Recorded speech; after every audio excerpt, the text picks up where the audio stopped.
तो भाई match day 1 for real Madrid and ओसासुना, और भाई हम गए हैं जीत 1 गोल से। यहीं पर भाई अगर तुम ये 1 गोल देखो तो भाई ये 1 गोल जो हमारी परफॉर्मेंस है उसको जस्टिफाई नहीं करता है कि भाई हम हर जगह एक बेटर साइड थे ओसासुना से। फिर चाहे तुम पोजेशन की बात करो जो कि 71% था, और अगर तुम ओनली फर्स्ट हाफ का उठाओ तो फर्स्ट हाफ का अराउंड 80% के आसपास भाई पोजेशन था अपने पास। उसके बाद भाई अगर तुम पासेस कंप्लीटेड देखो, अगर तुम पास की एक्यूरेसी देखो, अगर तुम नंबर ऑफ शॉट्स देखो, अगर तुम चांस क्रिएशन देखो, हर चीज़ में भाई रियल मैड्रिड आगे थी। पर जो एक चीज़ रियल मैड्रिड को हॉन्ट कर रही थी भाई वो है फिनिशिंग, वो है फाइनल थर्ड में जाके डिसीजन मेकिंग। कोई और बात करने से पहले भाई मैं सबसे पहले तुम्हें लाइनअप दिखाता हूँ।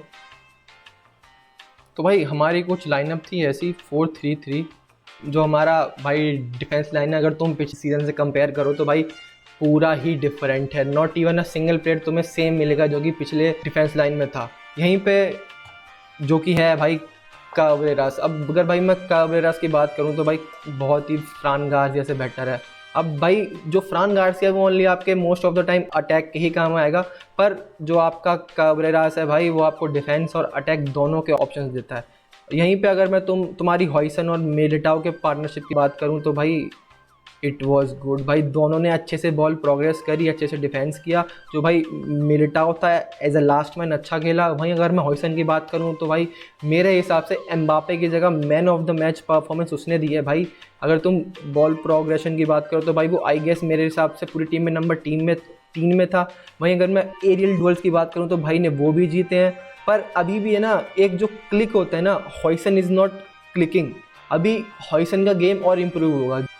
जो हॉइसन ऑफेंसिव आउटपुट देता है, जो हेडर्स का आउटपुट ये दे सकता है, अभी वो हमारे उसमें नहीं आ रहा है। वहीं अगर मैं ट्रेंट की बात करूं तो भाई ट्रेंट का जो गेम है वो फेयर था, कुछ इतना अच्छा नहीं था। ही वॉज गुड, जो उसको काम दिया गया था उसमें जो ट्रेंट करता है वो ट्रेंट वाली चीज़ें अभी नहीं कर पा रहा। अगर तुम लॉन्ग बॉल्स ट्रेंट की देखते तो बहुत सारी बॉल्स एक्यूरेट नहीं थी।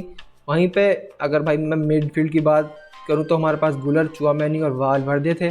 क्योंकि भाई हमारा चुआमेनी जो मैंने पहले भी कहा था मेन आज पेविट रहा, क्योंकि भाई ज़्यादा हमें डिफेंस करने की ज़रूरत पड़ी नहीं कि हमारा आसानी से बिल्डअप हो रहा था। वहीं पे अगर मैं फॉरवर्ड की बात करूं तो विनीसियस, एम्बापे और ब्राहिम दियाज थे। यहीं पर अगर भाई मैं ओसासुना की बात करूं तो मैंने पहले भी कहा था 3-4-3 में सेटअप हो सकती है, जिसमें कि हरेरास, बोयोनो, कतीना और भाई क्रोज है। वहीं मैं अगर मैं मिडफील्ड की बात करूं तो मोनकेयोला, भाई बता देना मैंने सही प्रोनाउंस या नहीं किया, और भाई टोरो। वहीं फुल बैक्स की बात करूं तो भाई रोजियर, भाई इनकी नई है साइनिंग ये। वहीं पे लेफ्ट में भाई वीटोनस, और हमारे 2 नंबर 10 में तुम्हें मिल जाएगा गार्सिया और ओरोज, और भाई अप फ्रंट तुम्हें मिलेगा बुदीमिर। तो भाई लाइनअप के बारे में यही था। रियल मैड्रिड की बात करने से पहले मैं ओसासुना की बात करना चाहूँगा। भाई ओसासुना भाई लो ब्लॉक में जो इन्होंने बस पार्क करी है, जो मैड्रिड को परेशान किया है बस पार्क करके, भाई इट वाज गुड। अगर तुम इनकी एवरेज पोजीशंस देखो तो भाई प्रैक्टिकली इन्होंने पूरे मैच में अपने हाफ में ही खेला है। अगर तुम उसको मैड्रिड के एवरेज पोजीशन से कंपेयर करोगे जो कि उनका हाफ है पूरा। यहीं पे अगर ओसासुना को तुम देखो तो ज़्यादा चांसेस बने नहीं। मैं थ्रेट वाले चांसेस 2 ही कहूँगा। एक तो भाई जो बुदीमिर को वहाँ पे आगे जाके एक शॉट मिला था जो उसने हागा, और एक मैं कहूँगा 88 आई थिंक या 86 में मिनट पे एक हेडर मिला था जो गोंजालो गार्सिया ने बहुत ही एज पे डिफेंड करके बाहर दिया था, जिसमें ओसासुना को कॉर्नर नहीं मिला गया। यही मैं कहूँगा भाई जो रेफरीज आजकल ला लीगा में गू खा रहे हैं भाई, तुम्हें नहीं पता बहुत ही ज़्यादा गू खा रहे हैं। अभी हमें देखने को मिला बारसा वाला मैच, उसमें फाउल्स और पेनल्टीज नहीं दिए गए। रॉड्रिगो तो भाई बाहर ही बैठा रहा। विनीसियस पे 2 फाउल नहीं दिए गए। एक था पेनल्टी जिसमें कि उसने भाई पूरा हाथ से पुश कर दिया, स्टिल उसका फाउल नहीं दिया गया, और एक था पैर पे स्टैप कर दिया तब भी वो फाउल नहीं दिया गया। सुना की बात मेरे से होगी भाई वो बहुत ही ज़्यादा कॉम्पैक्ट थे, बहुत ही ज़्यादा पीछे ही बैठ गए थे। भाई अगर मैं एफर्ट्स डालने की बात करूं तो भाई ओसासुना ने डिफेंस में एफर्ट्स डाले हैं भाई। यहीं अगर भाई मैं मैड्रिड की बात करूं तो भाई कोर्तुआ को ज़्यादा परेशान नहीं होना पड़ा। तो अगर तुम उसकी बॉल डिलीवरीज की बात करो तो भाई वो बहुत अच्छी थी, बिल्कुल बढ़िया खेला लौंडा। वहीं अगर भाई मैं करेराज और वीनी के कॉम्बिनेशंस की बात करूं तो भाई weeny was like inconsistent in this match. कभी वो अच्छा खेल रहा था, कभी वो गंदा खेल रहा था, कभी उसकी डिसीजन मेकिंग तो अभी भी लंडा टाइम लगेगा अभी वीनी, करेराज और एम्बापे को वो होने में, क्योंकि भाई परेरास तो जो वो बहुत सारे रन्स डाल रहा था, पर वीनी उसको नहीं देख पा रहा था। मतलब भाई बोलते ना कि भाई केमिस्ट्री सेट नहीं है दोनों की, तो वो जो रन्स थे उन पे कैपिटलाइज नहीं हो पाया। वहीं अगर मैं एम्बापे की बात करूं तो भाई एम्बापे तुम्हें ही पता ही, वो एज अ ट्रेडिशनल स्ट्राइकर नहीं खेलता है भाई। उसने आज एज अ, अगर तुम थोड़े देर के बाद मैच में देखो तो उसने एज अ प्ले मेकर का रोल भी उठाया। उसने बॉल भाई रिसीव करी, फिर 1-2s बनाए और इंश्योर किया कि बॉल आगे प्रोग्रेस हो। यहीं पे अगर मैं ब्राहिम दियाज की बात करूं तो भाई राइट में एज अ गंदा नहीं खेला वो, पर वो कोई अटैक में थ्रेट भी नहीं था। उसने अपने पासिस कंप्लीट किए, सब कुछ कंप्लीट किया जो उसको काम दिया गया था किया, पर वो राइट में जो थ्रेट वाली बात है ना, जो हमारे लेफ्ट में थ्रेट्स हैं, वो राइट में कोई थ्रेट आज नहीं था। यहीं अगर भाई मैं वालवर्दे की बात करूं तो भाई वालवर्दे ने एज ऑलवेज डिफेंस में सब कुछ दिया है।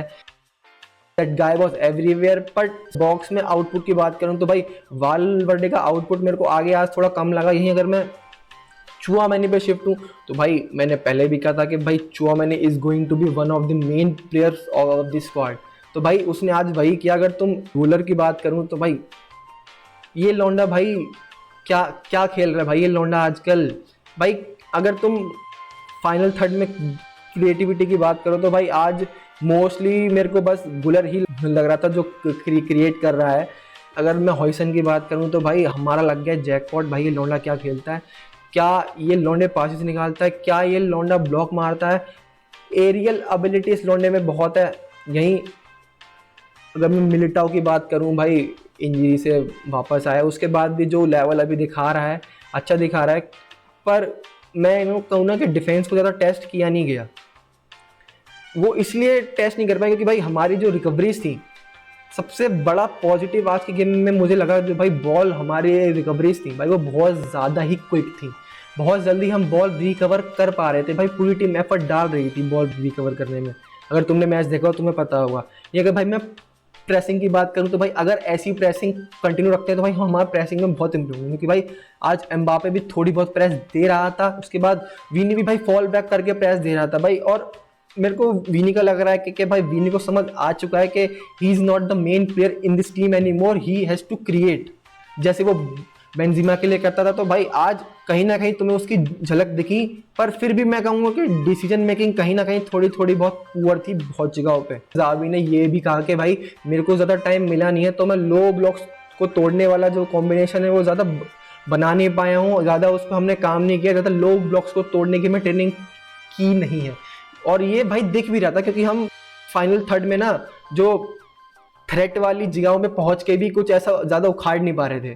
ठीक है, तो जो ये लोग बोल रहे ना कि भाई फलाना ठिकाना, तो भाई चिल मारो, टाइम लगेगा। तुम्हें भी पता है भाई जब तुम माहौल पूरा वेवी से पूरा सिस्टम वाली बॉल पे शिफ्ट करते हो तो भाई बहुत टाइम लगता है शिफ्ट होने में। अगर मैं एक्सपेक्टेशंस की बात करूं तो भाई कोई भी सिल्वरवेयर की एक्सपेक्टेशंस मत रखना, जो भी दूसरा फैन है, पर एज अ माड्रिड फैन भाई तुम रख सकते हो। क्योंकि ऐसे बिल्डअप फेस में भी, ऐसे रीफॉर्म फेस में भी जो टीम ट्रॉफीज उठा सकती है वो रियल माड्रिड ही है मेरे भाई। जो ऐसे फेस में भी कुछ करके दिखा सकती है वो रियल माड्रिड का ऑरा है। वहीं अगर भाई मैं बाकी टीम्स की बात करूं तो बाकी टीम्स ने कहां से उठाया है, बाकी टीम्स ने पिछले सीजन से जहां से छोड़ा था वहीं से कंटिन्यू किया है। मैं बारसा की बात करूं, मैं पीएसजी की बात करूं, मैं लिवरपूल की बात करूं, बल्कि और अपने आप को इम्प्रूव भी किया है। जैसे कि बारसा है जो वो इंटर वाला मैच हारी थी, क्यों हारी थी, मेन था रीजन भाई सब्स ना होना। तो उन्होंने भाई इस बार सब्स भी उठाए हैं अच्छे अपने बेंच को स्ट्रॉन्ग किया है। पर वही मैं कह रहा हूँ अब रियल माड्रिड स्टेप 1 से स्टार्ट कर रही है, तो भाई इसलिए मैं कह रहा हूँ कि ज़्यादा प्रेशर मत डालो भाई, भरोसा रखो। क्योंकि अगर आज तुमने आज का मैच देखा तो तुम्हें सिस्टम विजिबल होगा। कहीं ना कहीं हम स्लगिश थे, कहीं ना कहीं स्लो थे, क्योंकि भाई पहला मैच है, टाइम लगेगा। बहुत सारा हम जो प्लेयर्स थे उनको रेस्ट नहीं मिला था, इसलिए भाई प्लेयर अभी भी स्लगिश है, थोड़ा टाइम लगेगा। मैच डे 5-6 तक आते आते बहुत इंप्रूव होंगे, देखना भाई। फ्लूइडिटी है वो आएगी। यहीं भाई अगर मैं तुम्हें दिखाऊँ कि एज अ बिल्डअप फेस में फुल बैक्स थे, उनको हमने एज अ इन्वर्टिंग फील्डर का इस बार रोल दिया था। हमारे जो भाई मिडफील्ड, हमारे जो फुल बैक्स थे वो जब हम बिल्डअप कर रहे थे तो वो भाई मिडफील्ड में आ रहे थे, वहीं पे अगर मैं वालवर्दे की बात करूं और गुलर की बात करूं तो वो एज अप टॉप नंबर 8 या नंबर 10 का रोल तुम जो भी बोलना चाहो तुम वो बोल सकते हो। वहीं चुआमेनी ने एज भाई मेन पिवट का रोल किया था मेजरली जब हम बिल्डअप कर रहे थे। वहीं भाई फेब्रेगास को इनसाइड इसलिए किया गया क्योंकि जो ज़ाबी है वो जो वीनी का भाई हग लाइन को टच करके आइसोलेशन में अब जो वो बंदा क्रिएट कर रहा है उसको करने देना चाहने के लिए किया गया था, ठीक है। तो भाई बिल्डअप में हमारी पोजीशन ये थी मोस्ट ऑफ द टाइम्स। अगर तुम देखो तो यहाँ पे लुलिन नहीं आएगा भाई, कोर्तुआ आएगा यार, झुक जाओ। और तू अभी कभी कभार आगे स्टेप अप कर रहा था एज ए एक्स्ट्रा मैन। तो भाई मैं अगर बिल्डअप की बात करूँ तो भाई अपने भाई मिडफील्ड में नंबर्स देखो, मिड ट्रायंगल्स देखो भाई, पूरा क्रिएट करने की कोशिश। बाकी भाई यही था मेरा रिव्यू भाई, जिसको लाइक कर देना लाइक कर देना। पर अगर तुम मेरा मैच रिव्यू देखना चाहते हो तो भाई वो यहाँ पे आएगा, वो मैच रिव्यू देख लेना। और भाई बाकी मेरी तरफ से गुड बाय भाई, अगले मैच डे में देखते हैं, चलो बाय।